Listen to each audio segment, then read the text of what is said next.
Welcome back, ladies and gentlemen. I'm your host, Quianna Canada, and today we are going to be talking about the United States new strategy for conflict. That is right. There was a fact sheet that was put out on January the 27th by the Trump administration, and I'm going to share my screen so we can go over that together.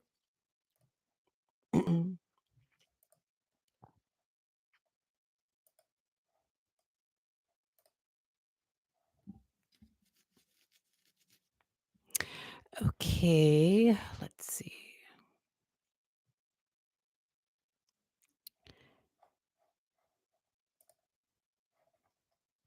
Okay, so you can see this fact sheet. The Trump administration directs the building of the Iron Dome defense shield system for the United States. Ladies and gentlemen, is the United States going to war? Is the question. Let's go ahead and get into this fact sheet. It says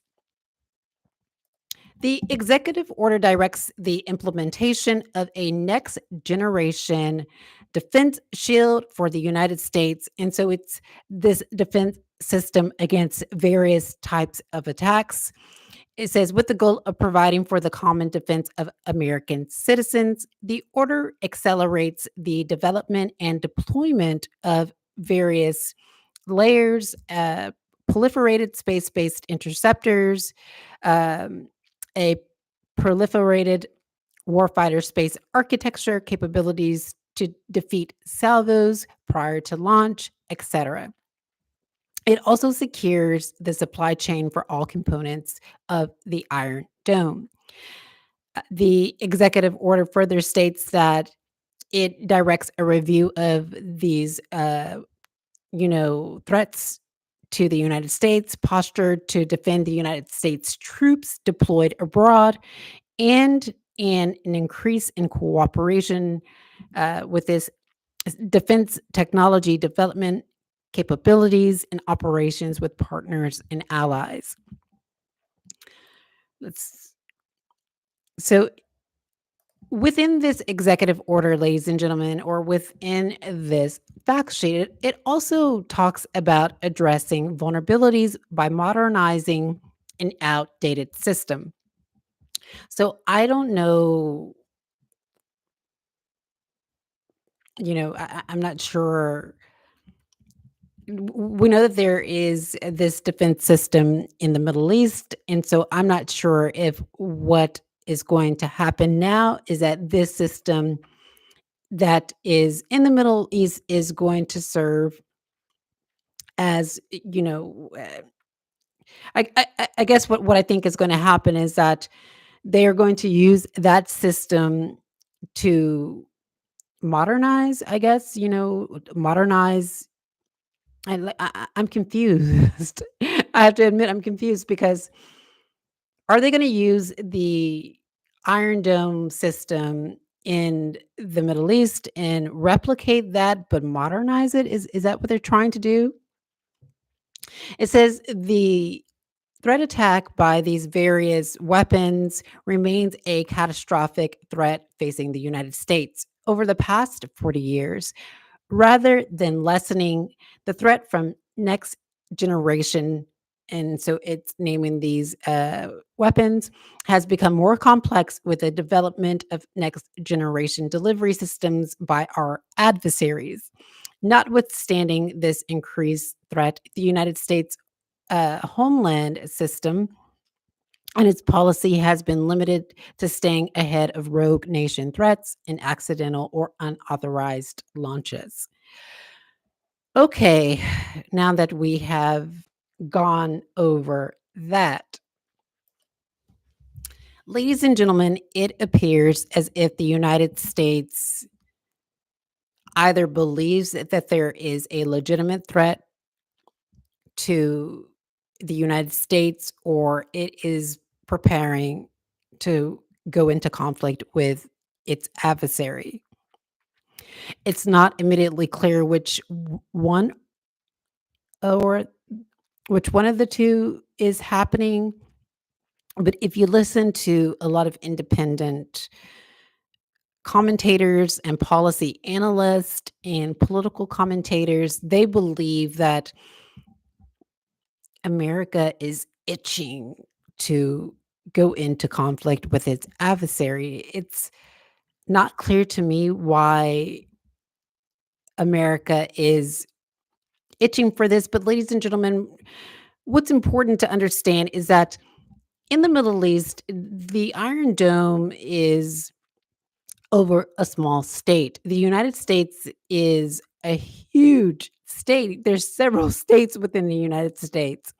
And so this is going to be a very expensive system to create and implement. And I think that there was a let's listen to this video.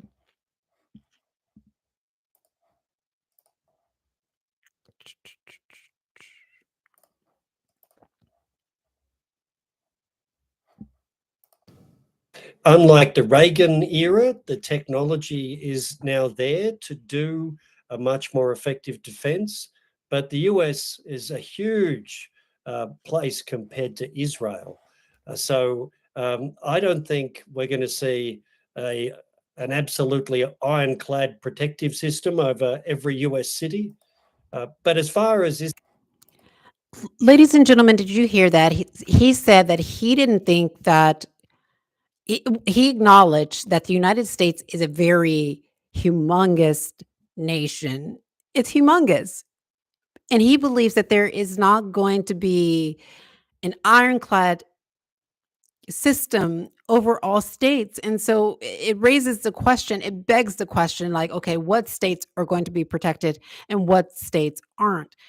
And another question this raises is what is the United States going to do to de escalate these? If there is an impending conflict, like what is it going to do to bring peace? That's what really Americans want is peace. Americans don't want to go into another conflict. And so, we want to know like, okay, like what are the peace building strategies that are in place? Let's continue with this video. is this going to start an arms race? This is Trump acknowledging that Russia and China are already in a missile and nuclear arms race against America, and America needs more effective defenses. I think it's certainly a dose of reality for the increasing threat that countries like Russia and particularly China pose to America, including the homeland. And it's learning lessons from Ukraine and the war in the Middle East. But there is some pretty shocking stuff in here. The acknowledgement of counter value issues, which is about population centers, and also placing interceptors in space, proliferating interceptors in space. So that means now there will be an open arms race in space.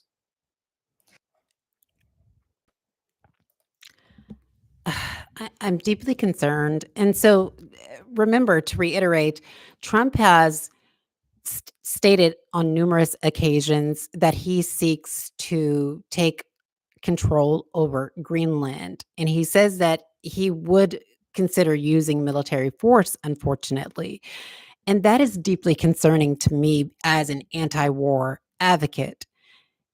Furthermore, ladies and gentlemen, Trump has stated that he wants to take control over Canada as well.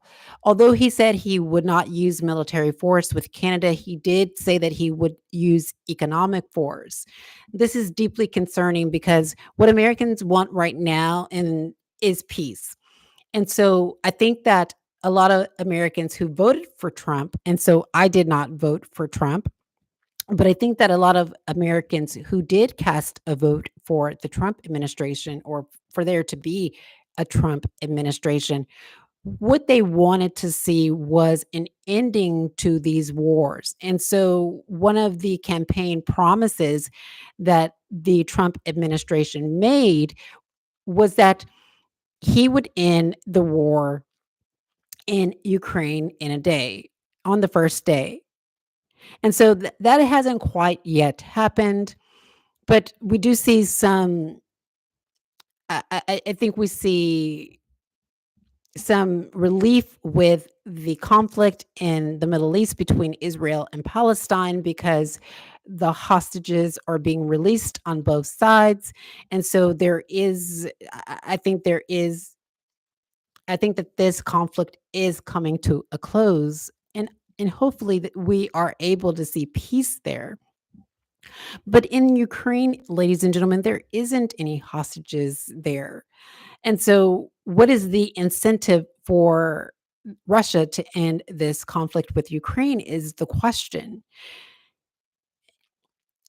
We hope that there is these hostilities end and that these two states can find a resolution. There is diverging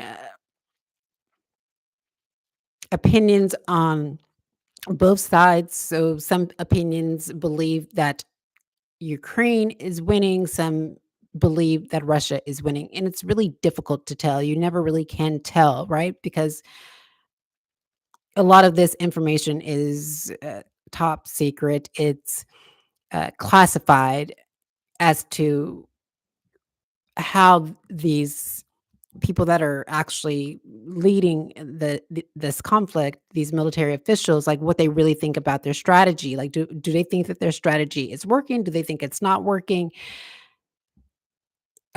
Is their next step peace is the question. But building on that, ladies and gentlemen, I want to share an article with you. And so this article says that Trump says he wants to take Greenland. International law says otherwise. So remember, I just said that Trump argued before that he would take Greenland and that he would do so by military force or through military force. But is that possible? And I want to read this article. So, one of the United States President Donald Trump's more startling claim since taking office for his second term, and there have been many, is his insistence that the United States will take control over Greenland or of Greenland.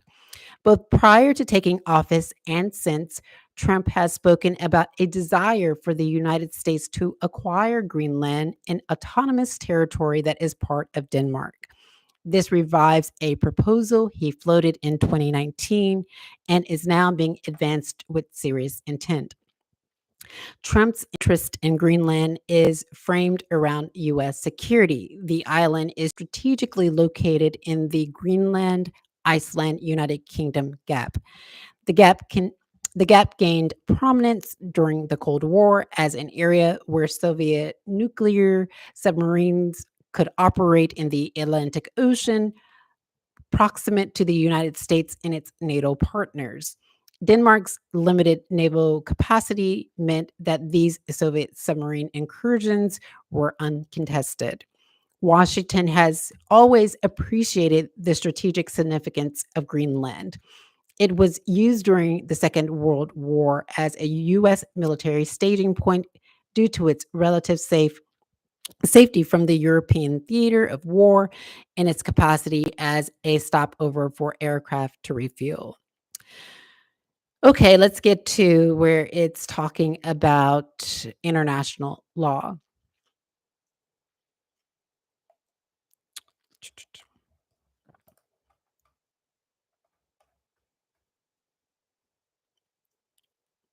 So the article says that this ignores the fact that Greenland. Oh, so the most breathtaking aspect of Trump's Greenland territorial ambitions has been the refusal to rule out the U.S. using economic or military means to acquire it. So remember, I said that that Trump argued or articulated in a press conference that he would consider using military means to acquire Greenland. And so the author of this article argues that this ignores the fact that Greenland is part of Denmark, a NATO member, and that indigenous Greenlanders possess a right of self determination. Moreover, Any use of military force to take Greenland would be a violation of both the 1949 North Atlantic Treaty, on which NATO is founded, and the 1945 United Nations Charter. Respect for territorial integrity was one of the foundations on which the UN Charter was built. The intention of the UN's founders during the San Francisco Conference was to ensure military force could not be used to acquire territory through an act of aggression resulting in annexation of territory. Article 2 of the Charter reflects this core principle. Its violation has repeatedly been seen as an egregious breach of international law. And so it goes into Iraq's 1990 invasion, annexation of Kuwait, and Russia's 2022 full scale invasion of Ukraine are examples of the international community uniting to condemn blatant uses of military force for territorial gain. Other than Denmark, its Scandinavian neighbors, and some NATO members, Trump's Greenland territorial ambitions have been met with diplomatic silence. What is taking place behind closed doors and in the foreign ministries of US allies and partners can only be imagined. And so it goes into deeply. But as you can see, it is a violation of the 1949 North Atlantic Treaty and the 1945 United Nations Charter. And but we know already, ladies and gentlemen, what we know is that when it comes, we haven't seen. What I'm concerned about is that we haven't seen any binding decisions from the United Nations Security Council that prevents acts like this. And I mean acts of nations going into war. Now, the United Nations Charter does offer some, well, I think it's persuasive, but do states follow it? And that is my concern.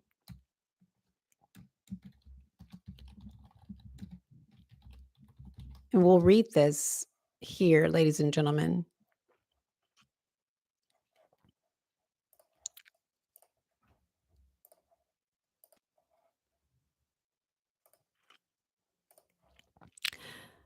So, the purpose of the United Nations are to maintain international peace and security, and to that end, to take effective collective measures for the prevention and removal of threats to peace and for the suppression of acts of aggression or other breaches of the peace, and to bring about peaceful means and in conformity with the principles of justice and international law, adjustment or settlement of international disputes or situations which might lead to a breach of the peace, to develop friendly relations among nations based on respect for the principle of equal rights and self determination of peoples, and to take other appropriate measures, strengthen universal peace.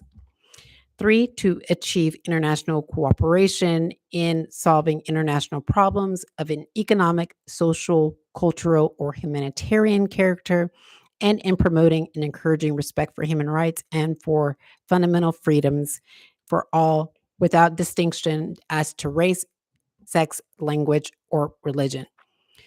To be a center for harmonizing the acts of nations in the attainment of those common ends.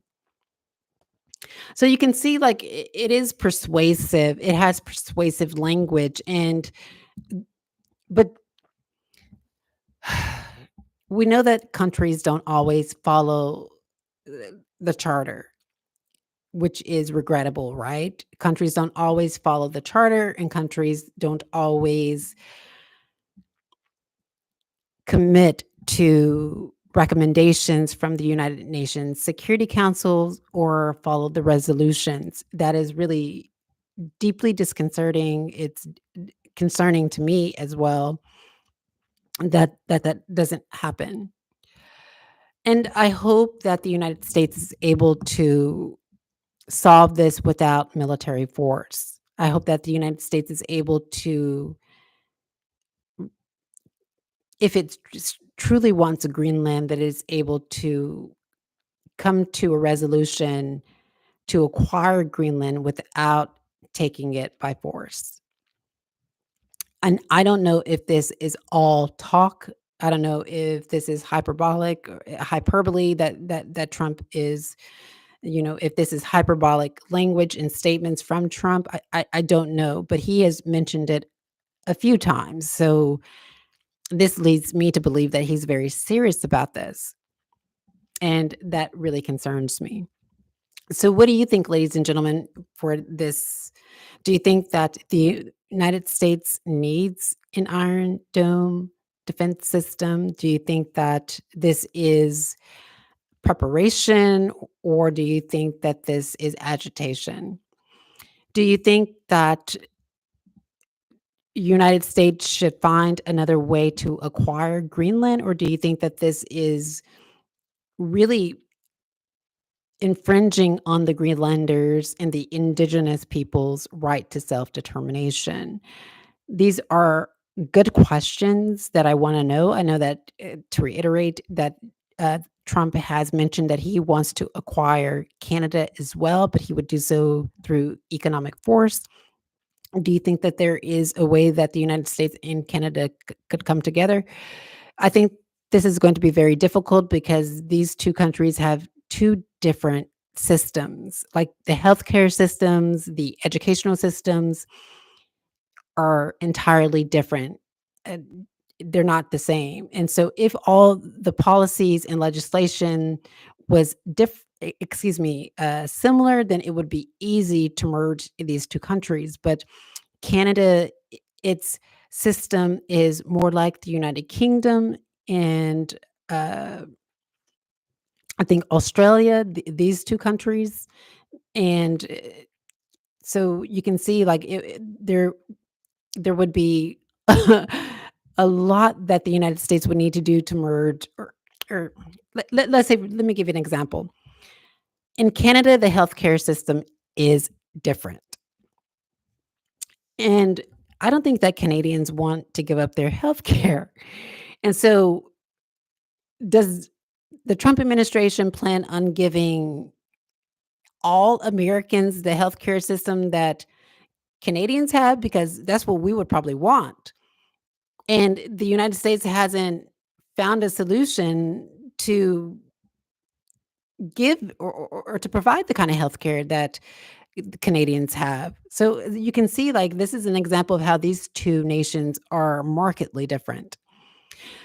And what do you think? Do you think that the United States should just leave these nations alone, work on United States, work within, look within? Is that what the United States should do?